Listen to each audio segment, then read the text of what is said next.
যে খবরের দিকে এখন নজর রাখতে হচ্ছে, অঙ্গনবাড়ি কেন্দ্রে একেবারে বেহাল দশা। রাত নামলে, সন্ধে নামলে সেখানে একেবারে মদ জুয়ার আসর বরে। হাওড়া জগৎবল্লভপুরে এই ঘটনাকে কেন্দ্র করে এলাকার মানুষজন তারা ক্ষোভে ফুঁসছেন।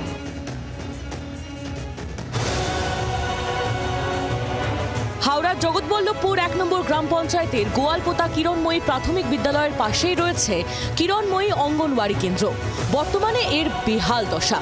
অভিভাবকদের অভিযোগ, অঙ্গনওয়াড়ি কেন্দ্রে কোনো রকম বিদ্যুৎ পরিষেবা না থাকায় গরমে অতিষ্ঠ পড়ুয়ারা। এছাড়াও স্কুলের ছাদের চাঙড় ভেঙে পড়ছে মাঝে মধ্যেই। যে কোনো সময় ঘটতে পারে বড়সড় দুর্ঘটনা। চারপাশে ছড়িয়ে ছিটিয়ে মদের বোতল। অভিযোগ, প্রশাসনকে জানিয়েও কোনো সুরাহা মেলেনি।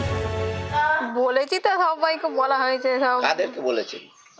ওই তো সব প্রধান ঘরে। আমরা চাই যে ভেঙে আবার যেন নতুন করে হোক।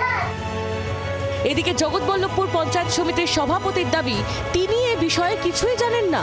দ্রুত ব্যবস্থা গ্রহণ করা হবে বলে আশ্বাস দিয়েছেন তিনি।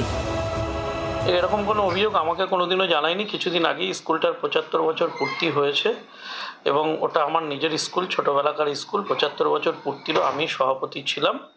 তো আমি সেদিনই ওখানে ঘোষণা করে দিয়ে এসেছি যে ওটা আমার ব্লকের মধ্যে একটা মডেল স্কুল আমরা তৈরি করব। আশা করছি যদি কোনো এ ধরনের সমস্যা থেকে থাকে, তার জন্য যা যা করার দরকার করে আমরা তার ব্যবস্থা গ্রহণ করব।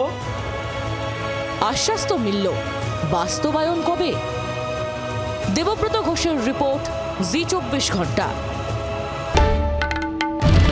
বাংলার আওয়াজ, বাঙালির আবেগ, জি ২৪ ঘন্টা।